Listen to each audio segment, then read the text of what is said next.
శ్రీ గురుభ్యో నమః. మన సంస్కృతి పాశ్చాత్య సాధకులలోని కొందరు భారతీయ సంస్కృతిని గురించి అడిగిన ప్రశ్నలకు మాస్టర్ ఈకే గారు అందించిన సమాధానములు ఈ గ్రంథములో పొందుపరచటము జరిగినది.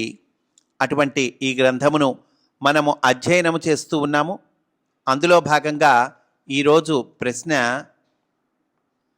భగవంతుని సహస్రనామముల పారాయణమునందు విశ్వాసము కలవారు ఆ పారాయణము వలన కలుగు శక్తి అవిచ్ఛిన్నమైనదిగా దర్శించుచున్నారు. రోజుకొక మారు ఈ సహస్రనామములను పునశ్చరణ చేయుట మంచిదా, లేక 1000లో నుండి ఒక నామమును తీసుకొని దానినే మరల జపించుట ఇంకనూ శ్రేయస్కరమా? పెద్దల అనుభవము దేనిని సూచిస్తున్నది అని అడగగా మాస్టారు సమాధానము చెబుతున్నారు. ఇది సమగ్రమైన సమాధానము కలిగిన హృదయమైన ప్రశ్న. అంటే చక్కటి ప్రశ్న అంటున్నారండి మాస్టారు. మొదట తెలియవలసినది ఏమనగా, భగవంతుని వివిధములైన సహస్రనామములు సంప్రదాయ ఋషులచే దర్శింపబడి కూర్పు చేయబడినవి. అందువలన అవి అతి విలువైనవి. అవి పురాణాది పవిత్ర గ్రంథములందు నిక్షిప్తములగుటచే చాలా మహిమాన్వితములై ఉన్నవి.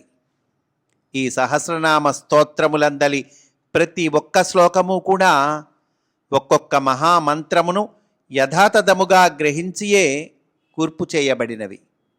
అందువలన రోజుకొక మారు పారాయణము చేయుట వలన భౌతిక ఆధ్యాత్మిక స్థాయిలలో అన్ని ప్రయోజనములు నెరవేరుతాయి. అనగా సహస్రనామ స్తోత్రమును ప్రతిరోజు యథాతథముగా పారాయణము చేయుట వలన అన్ని కక్ష్యలయందు మనస్సుకు పూర్వవాసనల రూపమున ఏర్పడు విఘ్నములన్నీ తొలగింపబడతాయి. కొన్ని సంవత్సరముల పాటు సహస్రనామ పారాయణము చేయనిదే ఒక నామమును ధ్యానమున నిలుపుటకు కావలసిన భూమిక ఏర్పడదు.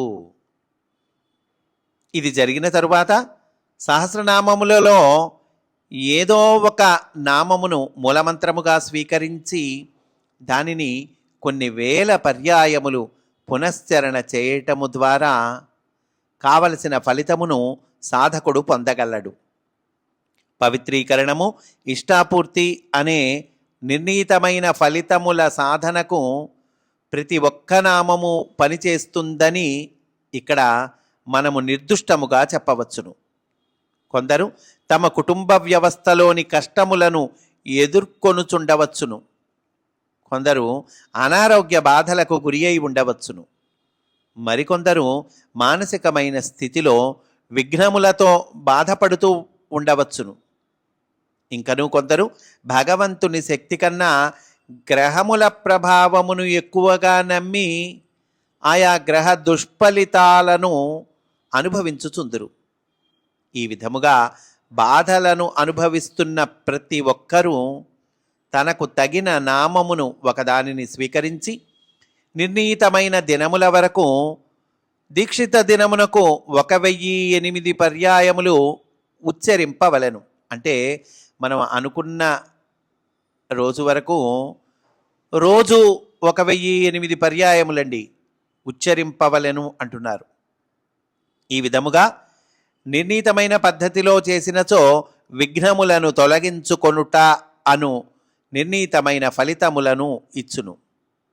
మొత్తము స్తోత్రమును పారాయణము చేయుట వలన సమగ్రమైన అనుభూతి పొందవచ్చును.